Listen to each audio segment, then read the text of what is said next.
गुरु बीजाणु जनन के बाद में अगला टॉपिक जो हम शुरू करने जा रहे हैं वो है मादा युग्मकोद्भिद का विकास। अब क्या है मादा युग्मकोद्भिद का विकास कैसे होता है समझेंगे हम, ठीक है। तो टॉपिक जो है वो है मादा युग्मकोद्भिद, मादा युग्मकोद्भिद, और इसको जो है भ्रूणकोश भी कहा जाता है, भ्रूणकोश का विकास, ठीक है। अब क्या और कैसे होता है इसको हम समझेंगे। देखिए हमने अभी इससे पहले वाले टॉपिक में समझा था कि जो है सक्रिय गुरु बीजाणु बनता है गुरु बीजाणु जनन क्रिया के द्वारा। अब वो सक्रिय गुरु बीजाणु जो होता है वो बीजांडकाय, जैसे मान लीजिए बीजांडकाय है, बीजांडकाय के बाहर की तरफ इसमें पाए जाते हैं ये अध्यावरण पाए जाते हैं 2, ठीक है। और इस बीजांड के अंदर गुरु बीजाणु जनन हुआ बीजांडकाय के अंदर, ये है बीजांडकाय, ये है बीजांडकाय। और इसमें जो है बने टोटल कितने 1 2 3 और 4 जो है गुरु बीजाणु बने, जिसमें से 3 जो होते हैं वो क्या हो जाते हैं, नष्ट हो जाते हैं। 3 क्या हो गए इसमें से नष्ट हो गए, और 1 जो है सक्रिय गुरु बीजाणु बनता है, ठीक है। ये इसमें बन गया सक्रिय गुरु बीजाणु, ठीक है। और ये जो 3 नष्ट हुए हैं गुरु बीजाणु, ये क्या करेंगे, इस सक्रिय गुरु बीजाणु को पोषण प्रदान करते हैं। ये सक्रिय गुरु बीजाणु धीरे धीरे पोषण प्राप्त करके अपने आकार में क्या कर लेता है, वृद्धि करने लगता है, और वृद्धि करते करते ये बीजांडकाय के अधिकांश भाग को क्या कर लेता है, घेर लेता है, ठीक है ना। और अधिकांश भाग को घेर लेता है तब आप देखोगे यहाँ पर बन जाती है क्या, भ्रूणकोश मातृ कोशिका। क्या बन जाएगी ये, भ्रूणकोश मातृ कोशिका।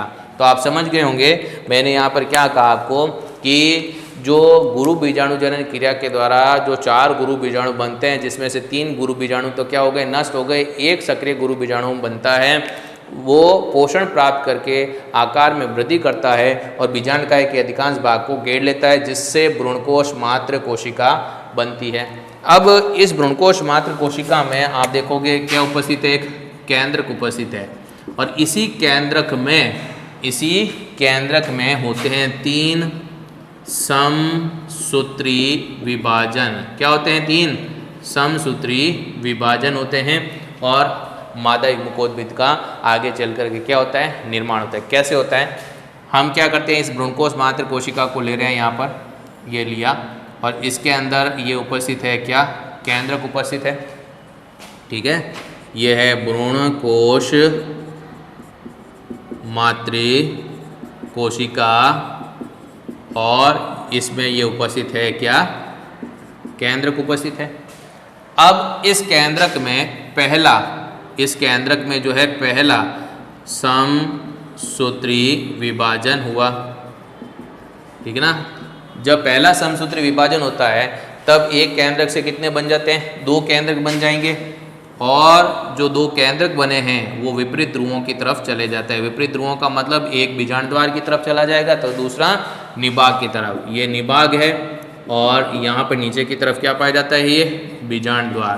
तो एक निभाग की तरफ चला जाएगा, ठीक है, ऊपर की ओर, और एक कहाँ आ जाएगा, बीजांड द्वार की तरफ।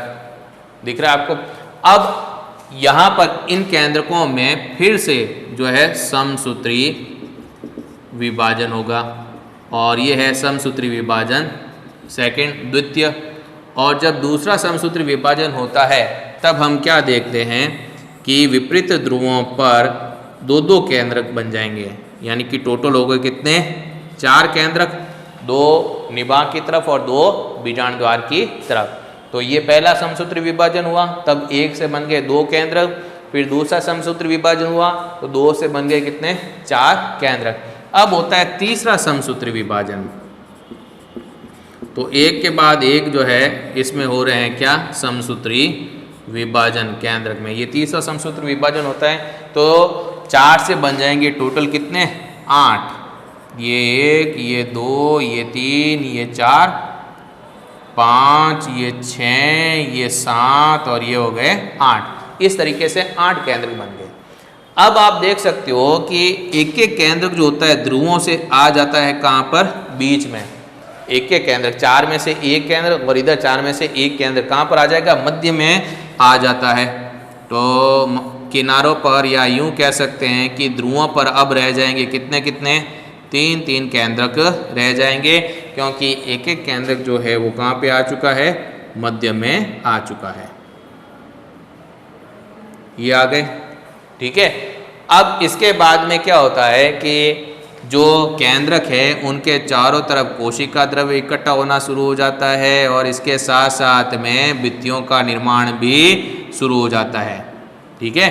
और इस प्रकार से हम क्या देखते हैं, ये फर्स्ट, ये सेकंड, ये थर्ड स्टेप, ये फोर्थ स्टेप है, ये फिफ्थ स्टेप है, और इसके बाद में यहाँ पर मैं 6 स्टेप का डायग्राम बना रहा हूँ, अंतिम डायग्राम बना रहा हूँ। इसमें हम क्या देखते हैं कि जब केंद्रक के चारों तरफ कोशिका द्रव्य इकट्ठा हो जाता है, कोशिका भित्ति बनना शुरू हो जाती है, तब आप देखोगे कि निभाग की तरफ तो है, ये निभाग है, इस निभाग की तरफ जो है इसमें बन जाती है 3 एंटीपोडल सेल बन जाती है, एंटीपोडल कोशिकाएं बन जाती है, ठीक है। और मध्य भाग में दोनों जो ध्रुवीय केंद्रक है, ये क्या है यहाँ पर, ध्रुवीय केंद्रक अगुणित, ये है अगुणित ध्रुवीय केंद्रक।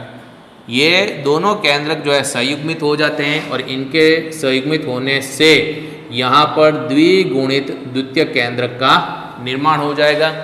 और बीजांडद्वार की तरफ एक बन जाती है अंड कोशिका और 2 बन जाती है इसमें कौन सी, सहाय कोशिका।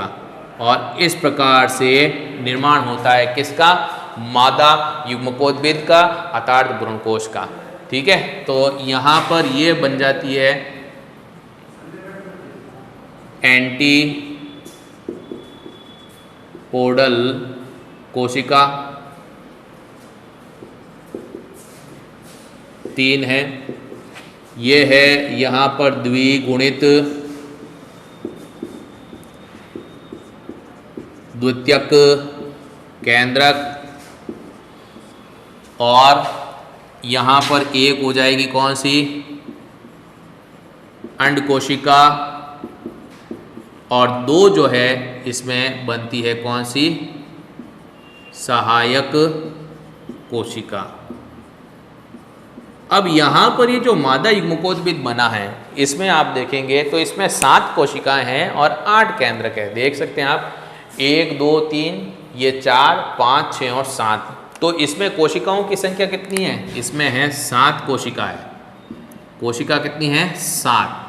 और अब केंद्रक अगर गिने तो 3 ऊपर दिखाई दे रहे केंद्रक, 3 इसमें, यहाँ पर नीचे 6, और ये 7 और ये 8 इसमें क्या है, केंद्रक है। तो इस प्रकार से 7 कोशिकीय और 8 केंद्रक वाले भ्रूणकोश का विकास होता है। इसे पॉलीगोनम प्रकार का, इसको क्या कहेंगे, पॉलीगोनम, इसे कहेंगे पॉलीगोनम प्रकार का भ्रूणकोश या मादा युग्मकोद्भिद, ठीक है। तो 7 कोशिकीय और 8 केंद्रक वाले जो भ्रूणकोश का विकास होता है, ऐसे भ्रूणकोश को हम क्या कहते हैं, पॉलीगोनम प्रकार का भ्रूणकोश कहते हैं। एक बार फिर से हम समझ लेते हैं इसको। हम पढ़ रहे हैं मादा युग्मकोद्भिद यानी कि भ्रूणकोश का विकास। इसमें हमने क्या देखा कि गुरु बीजाणुजनन क्रिया के द्वारा 4 गुरु बीजाणु बनते हैं, जिसमें से 3 नष्ट हो जाते हैं और एक सक्रिय गुरु बीजाणु बचता है, जो पोषण प्राप्त करके अपने आकार में वृद्धि करता है और बीजांडकाय के अधिकांश भाग को घेर लेता है। अब इसमें जो केंद्रक पाया जाता है, इस केंद्रक में 3 क्या होते हैं, समसूत्री विभाजन होते हैं। जब पहला समसूत्र विभाजन होता है तो 1 से 2 केंद्रक बनते हैं। ये केंद्रक जो है विपरीत ध्रुवों की तरफ चले जाते हैं, यानी एक निभाग की तरफ तो एक है बीजांडद्वार की तरफ। फिर इनमें दूसरा समसूत्र विभाजन होता है, तब दोनों ध्रुवों पर 2-2 केंद्रक व्यवस्थित हो जाएंगे, और तीसरा समसूत्र विभाजन होता है तब दोनों ध्रुवों पर 4-4 केंद्रक व्यवस्थित हो जाते हैं, जिसमें से एक एक केंद्रक जो होता है वो मध्य में आ जाता है। अब चूंकि ये केंद्रक ध्रुवों से आते हैं मध्य में, इस वजह से इनको ध्रुवीय केंद्रक भी कहा जाता है, अगुणित होते हैं। फिर इसके बाद में हम क्या देखते हैं कि ये जो केंद्रक हैं, इनके चारों तरफ कोशिका द्रव्य इकट्ठा हो जाता है, कोशिका भित्ति का निर्माण होने लगता है। परिणाम स्वरूप हम क्या देखते हैं कि निभाग की तरफ 3 अगुणित कोशिकाएं बनती है, जिनको एंटीपोडल कोशिका, प्रति व्यासांत कोशिका, प्रति मुखी कोशिका, प्रति ध्रुवीय कोशिका भी कहते हैं। मध्य भाग में हम क्या देखेंगे कि दोनों अगुणित ध्रुवीय केंद्रक जो है संयुग्मित हो जाते हैं और द्विगुणित द्वितीयक केंद्र का निर्माण करते हैं, और बीजाणुद्वार की तरह 3 कोशिकाएं बनती है, जिसमें से एक मादा युग्मक यानी कि अंड कोशिका है और 2 उसके पास में सहायक कोशिका या साइनर्जिड सेल्स बनती है, और ये अंड समुच्चय का निर्माण होता है। अब इस प्रकार के मादा युग्मकोद्भिद या भ्रूणकोश में आप देखोगे कि इसमें 7 कोशिकाएं हैं, 3 ऊपर कोशिका, 3 नीचे, बीच में एक 7, लेकिन केंद्रक की संख्या 8 है। कैसे? 3 ये केंद्रक इन कोशिकाओं में दिखाई दे रहे हैं, 3 ये केंद्रक दिखाई दे रहे हैं, 6, और बीच में 2 केंद्रक दिखाई दे रहे हैं, टोटल हो गए 8। और इस प्रकार से 7 कोशिका और 8 केंद्रक वाले भ्रूणकोश या मादा युग्मकोद्भिद का जो है विकास होता है, और इसे कहा जाता है पॉलीगोनम प्रकार का भ्रूणकोश या मादा युग्मकोद्भिद।